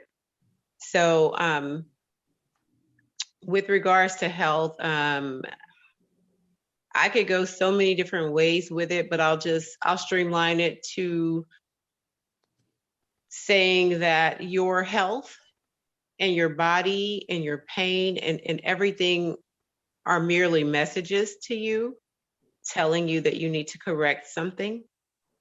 And so if you have chronic illness, what I've learned from studying nutrition and also simultaneously being a part of a metaphysical school and understanding, I have chronic pain by Western medicine. I have chronic pain. The naturopaths want to figure out, why do you have chronic pain? But at the bottom line is that pain is beautiful. Pain is communicating with you. Pain is telling you to dig deep. It's telling you to leave no rock unturned towards figuring out what's going on with you. And it's really a lesson in life, period. When there is a shift, it's a message. A shift is a message, whether it's your health, whether it's mentally, whether you went from fitness buff to sitting on the sofa, that shift is a message to you. And you need to leave no rock unturned. You need to understand that it is a message. When you need to be sad is when there is no pain, because there's no communication when there's no pain. There's nothing that can be fixed when there is no pain. And so as it relates to your health, you're going to go through what you go through, but just an understanding that the pleasure in pain, the beauty in pain, the value in the valley, being grateful that your body is responding to you and letting you know, hey, I need you to focus on this. I think I'm going to bring that to the surface in the group is pain, whether it be mental, emotional, whatever. I'm going to remind people that pain is but a message.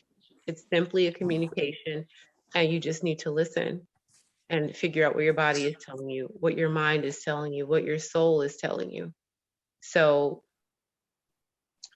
I hope to bring that. I hope to be able to communicate that on all levels, from the person with the least bit of understanding to the scholar, to the anatomy scholar. I just hope that it resonates with people that your pain is merely a message.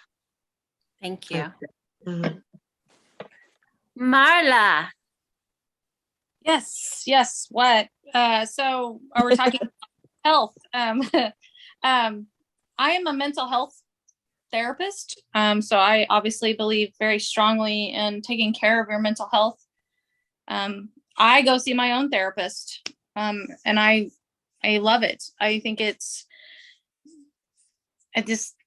something we should all do for ourselves. I feel like I tell my clients all the time, we should, as individuals, we need to be taking care of our mental, spiritual, physical selves on a regular basis. And otherwise we just cannot be our full selves. And I find it very rewarding and to be able to help people think about things differently, have insight, and be supportive, and give them a safe place to be able to process and maybe come up with better ways to manage their emotional selves. And so I don't know. I mean, I feel like that's what I feel like I can contribute to this group, I guess. I mean, I have a big educational background, and a lot of experience in therapy, but maybe not as much experience when it comes to as much as, I mean, sometimes I feel like Shelley's more of a therapist to me than I am to my clients, but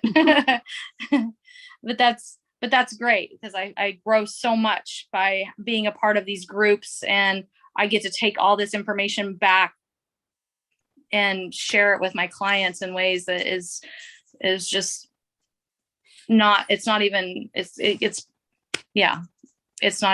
priceless. It's amazing what I learn from so many of you guys, the people that I've met.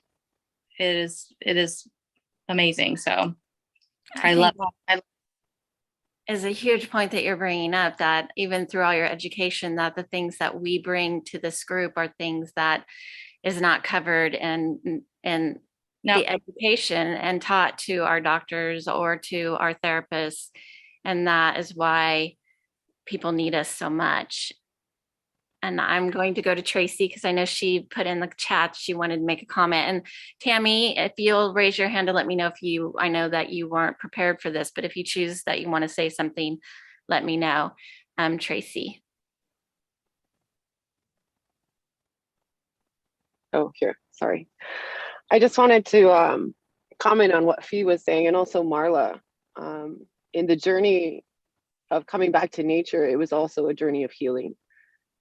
And we're just now realizing the emotional impact that it has on the physical body in so many different ways, as far as dealing with childhood trauma. And so, what you were saying about taking care of your mental and physical health, it's all connected.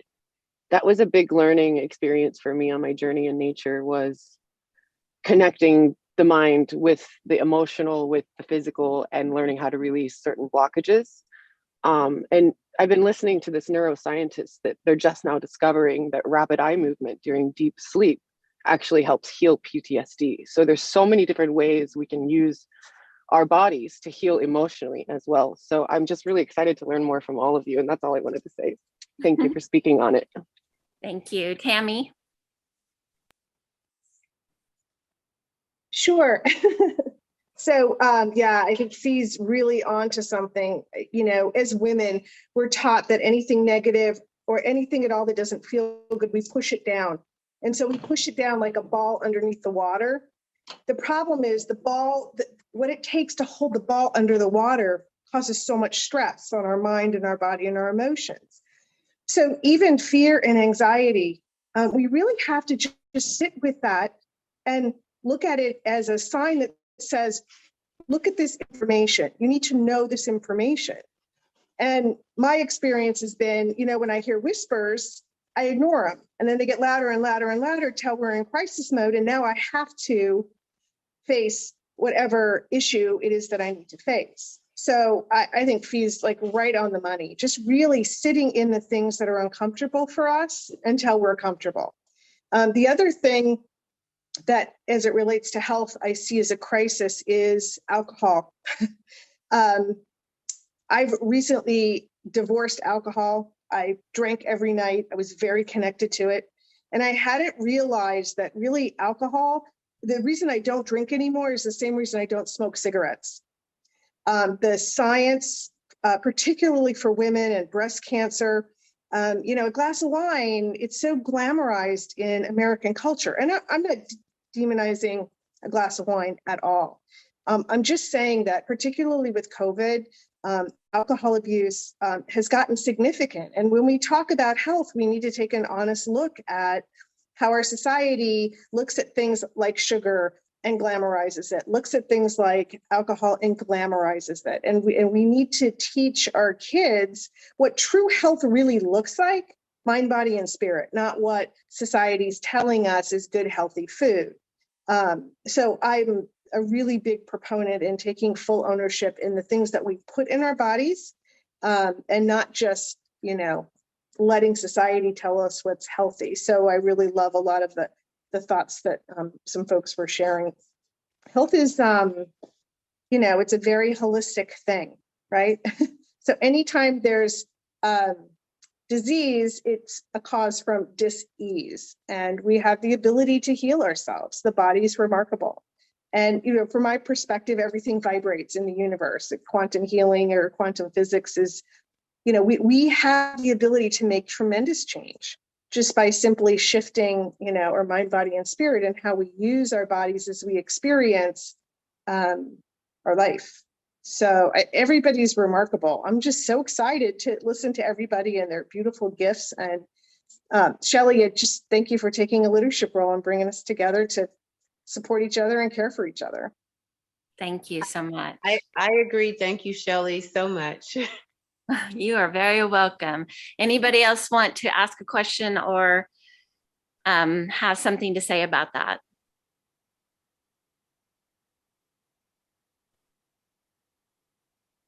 Okay, quickly. I'm honing in on the part where she talked about, kind of leaning into, she didn't say it this way, but I'm going to say it this way.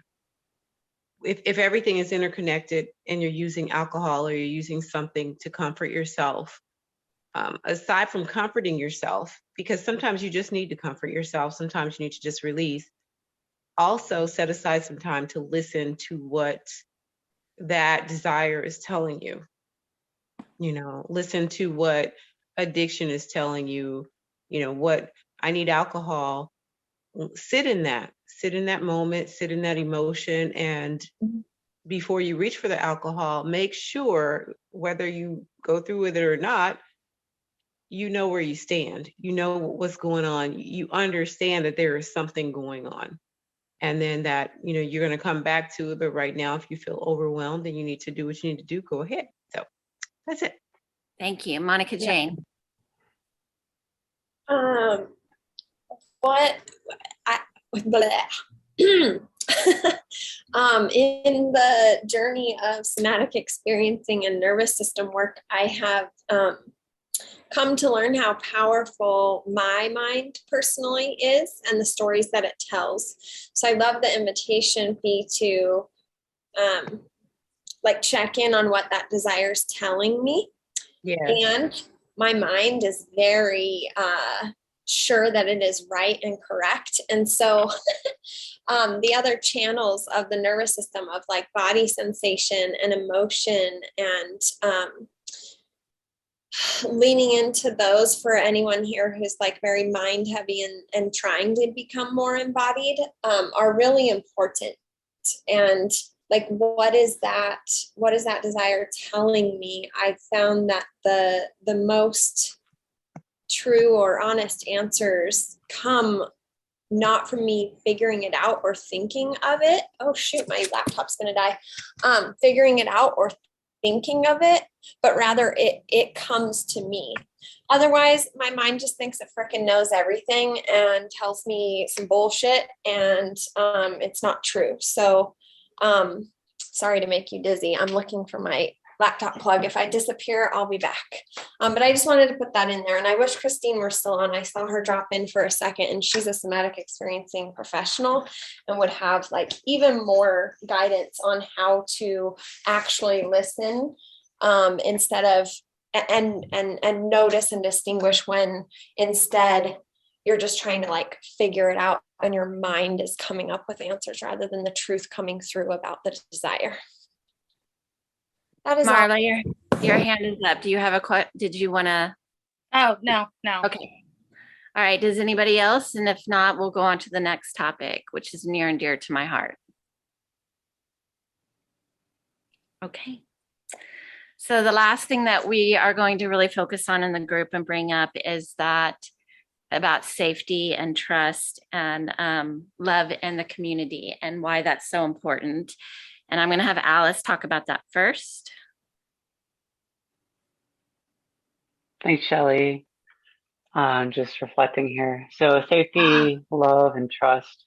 When I think of safety, are we talking about its community? Mm-hmm. Okay, yeah. So the first thing that comes to mind is creating safe space.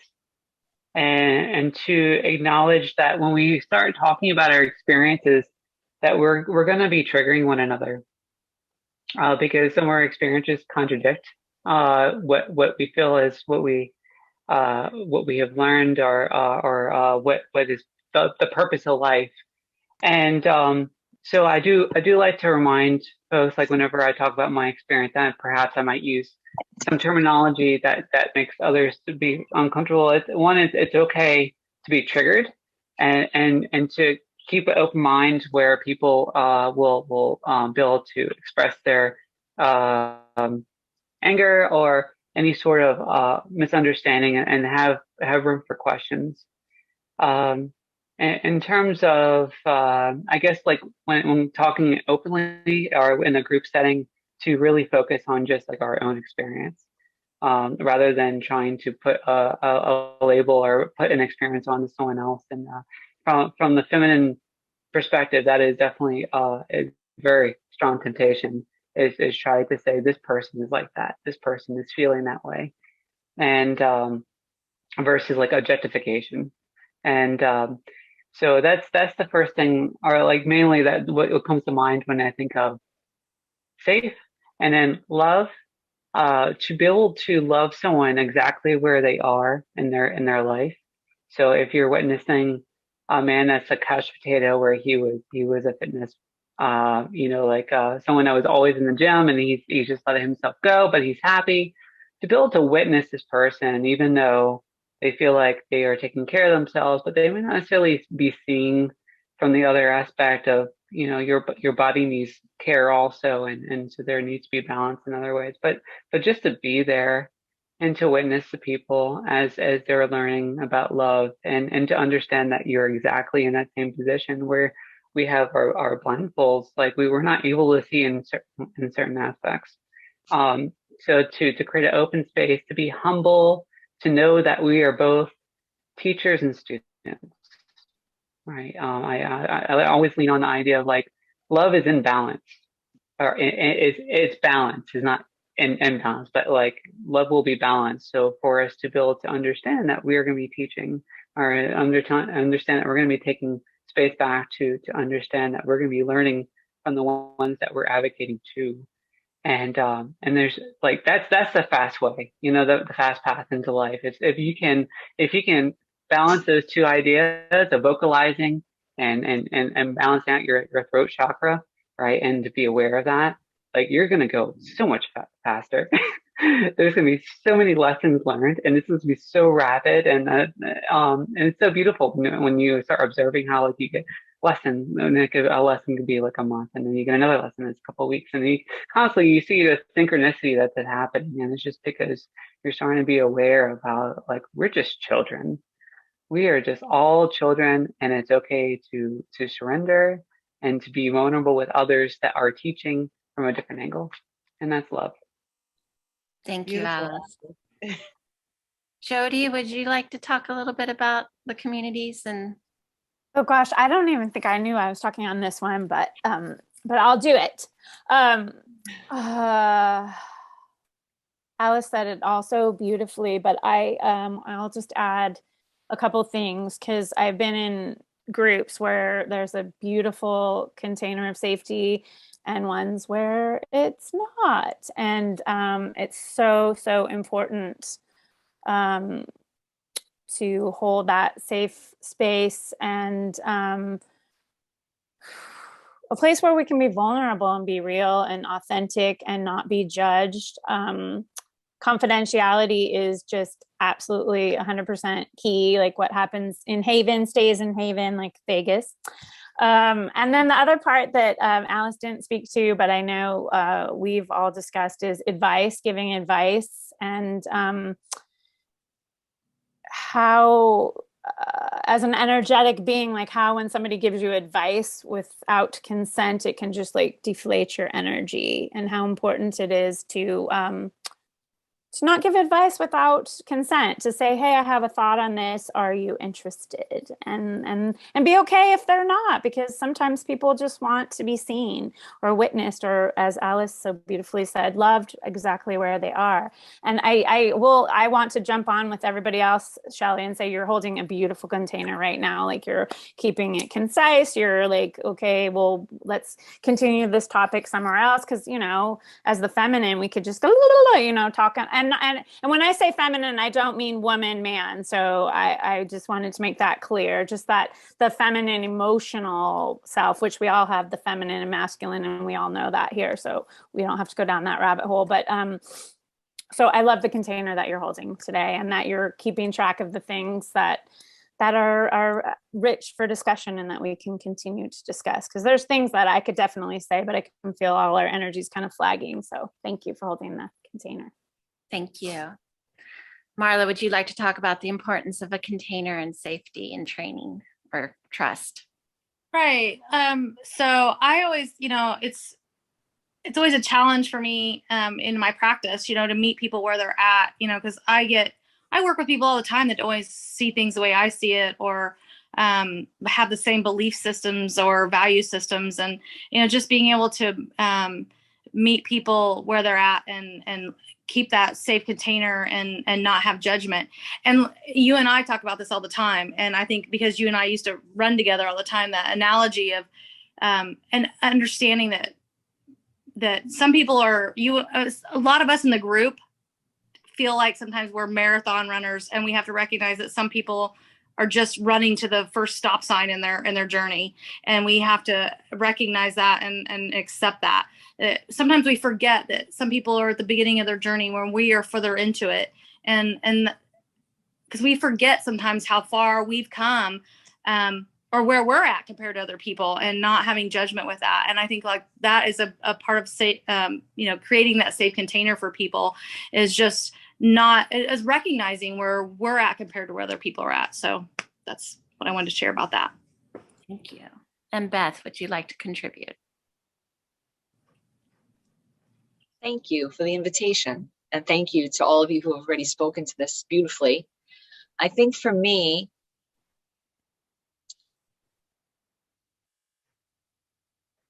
we need to acknowledge that humans are judgmental.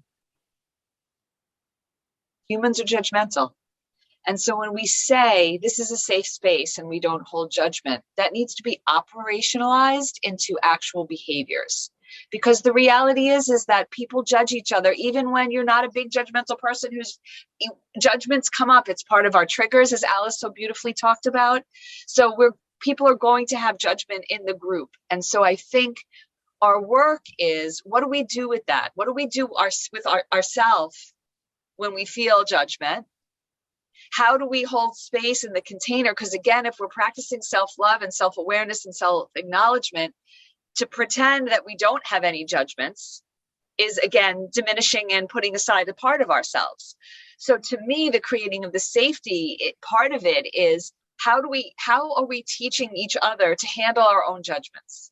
And how do we bring our judgments to the table when a judgment arises for us in a way that is respectful and that it could be put on the table to shine a light on it for everybody's growth and healing. So I feel like the words, we're going to have a safe container. Well, again, Coach Shelley is modeling right now what holding space in a safe container is, but I don't think that we can say we're going to have a safe container. We have to show what that looks like, and we have to model that, and we have to have it defined, because what safety is to each person may not be exactly the same. So what does it mean that we have a safe container?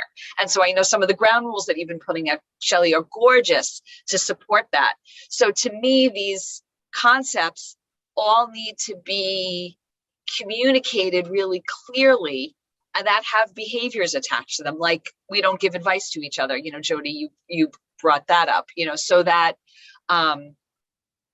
what it means to have a non-judgmental, safe container is clear to people, so that within themselves, when the shit rises, because as Alice said, we're going to trigger each other, we're going to trigger the people who are learning from us. How do we manage that? And so that's my 2 cents. Thank you, Beth. You definitely brought some things up in my mind. Monica Jane. Thank you so much for saying all of that, Beth. When the words, this is a non-judgmental space, happened earlier, I was like, I wish that were true. So my dog is chewing on a hard piece of cheese. It's yak cheese. And if it's too noisy, I know Zoom's pretty good at canceling, but if it's too noisy, let me know and I'll take it. Hear it. Okay. It's like grind. I love that you brought that up, Beth. And what I wanted to bring to the table for the community is the evolution of the term safe space. Safe space was created to create openness, create community, and create safety for people. And then it has been realized that that term safe space, like, you can't guarantee safety. I'm going to go back to the nervous system and the body again.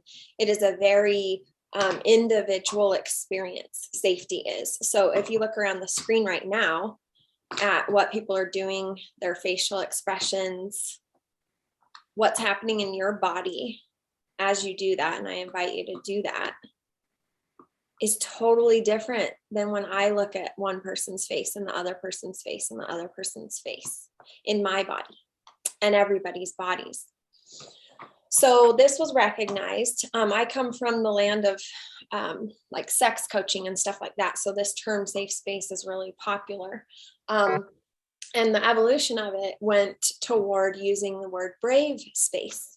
And a brave space means that we're going to be brave and courageous and bring our vulnerability, because you can't guarantee safety. You can ask people to create safety for themselves and for each other, but it's all relative. Bravery and courage is something that you can bring to a container. So brave space started to be the trendy thing to call spaces, and safe space was put away for a little while. And then now the next step was safer space. And the term safer was meant to say, you know, we can't guarantee that it's safe, but it's safer. And now the term is safe enough space. And so it's like we're going to do everything in our power to create safety through community agreements and holding people accountable and using restorative justice and, you know, things like this to reestablish safety when a rupture has happened. But we can't cover all bases. That's just unrealistic. As Beth said, we can't make sure. I can't be in each of your minds when you were looking at all of those screens of all the judgments that may have come up for you, good, bad, or in between. And so safe enough space is a term that is trending now for this very topic and these themes. So maybe we as a group can feel into what term works best for us for what it is that we're intending to create here. And it might be one of the trending ones like safer space or safe enough space. The thing about safe enough space is red alert. How many people's bodies, when I say, oh, it's a safe enough space, goes, what the hell does that mean? Like, I don't feel safe. Yeah, exactly. So safe enough space, I don't really love it myself because so many people have that reaction. However, it does create the inquiry if they're brave enough to ask, like, safe enough, what the hell does that mean? That doesn't feel safe at all. And then you explain what it means. So anyway, we can maybe come up with the terminology that vibes with us. We don't have to go with anything that's trending. But I think it's important that we take into consideration, you know, what Beth said and how do we react when the judgments happen. And just one little plug of a self tool that came to me in like 2013 when I was walking around an apartment complex, judging the shit out of my then boyfriend. Was all of a sudden, I didn't figure it out. It was one of those things that came to me because I was feeling the feelings. Was what is it about myself I'm not loving right now? Because anything I'm judging outside of me is a piece of me, and that's why I can see it, and I don't like it in them. So what is it in me that I don't like? Bravo.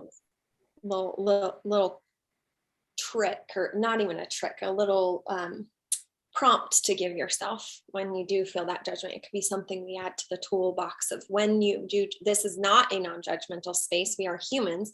When we do judge, we are committed to examining what it is about ourselves we're not loving, addressing it with others if need be, not bypassing blah, blah, blah, blah, blah, blah. Okay, so I love that. We're going to put that on as we are going to do more training around that in the group, and we're going to have a whole other Zoom call about that. I think that would be wonderful.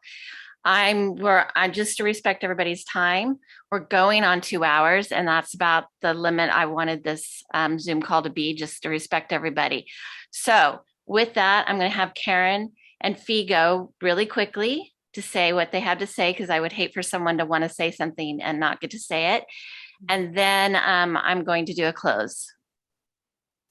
Thanks, Shelley. I'll be super brief, but I think this is a great conversation to dive in more. And from somebody who comes from a place of big history of self-judgment, I stopped showing up because I was afraid of being bad or wrong. And so that safety piece is in this conversation of we're all going to be having our judgments.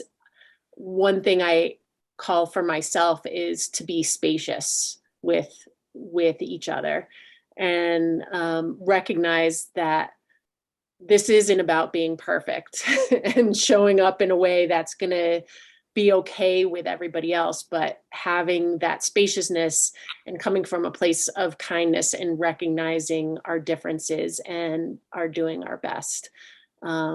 So I just wanted to throw that into the pot because I don't want to live my life trying to be good by other people's standards. And I'm trying to expand that, but I also try to show up with other people in that way. Thank you. Fee? I'll just say that, difference of experience is respected here. And we may need to just say that, how we when we were in the other group together with PLA and we set containers and we said specifically what we were not going to do, and we said specifically what we encouraged and what would make us feel supported.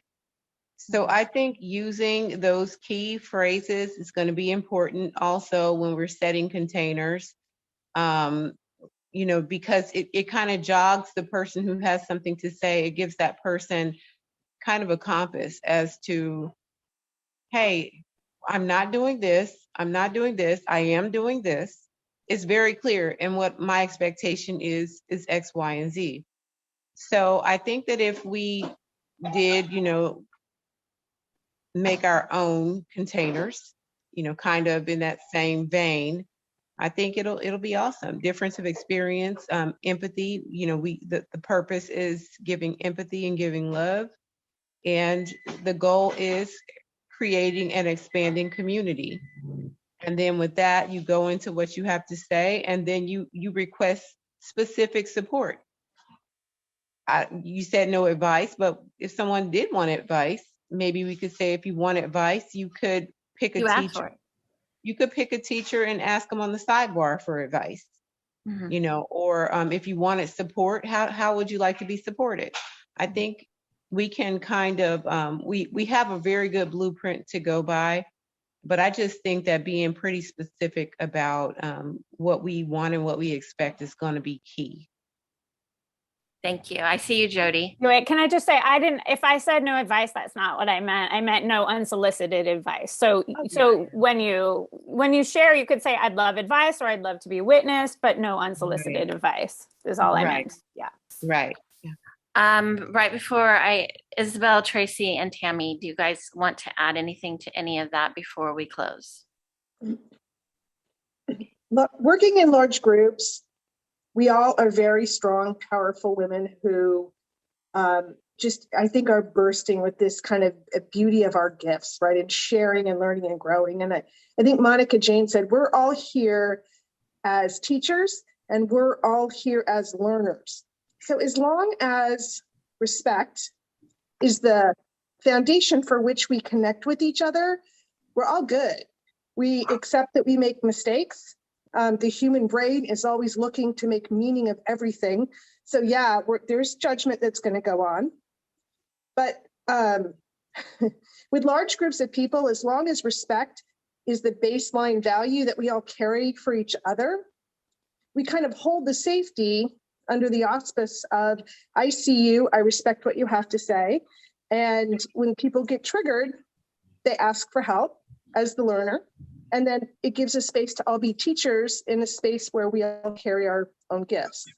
So respect for me is always the word that when carried into all relationships, creates a good baseline. Beautiful. Thank you. Tracy. Tammy, I can already tell I'm going to be asking for your advice. I really love what you said there. And I just want to touch on the judgment piece. I oftentimes find my insecurities through my judgments.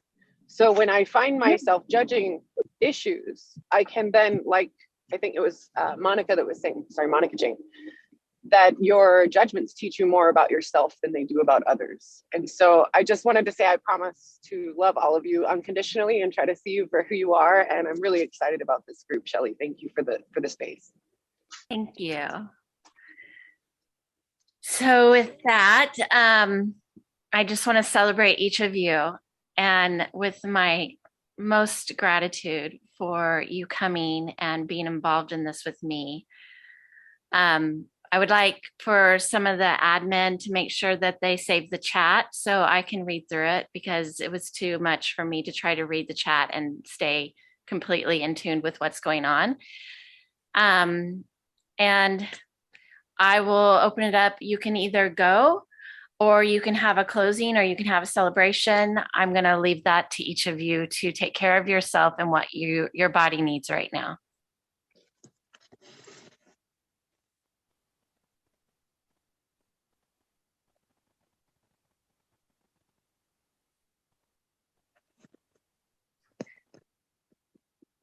And nobody was a bother. Everybody here was completely appreciated. We love all of you.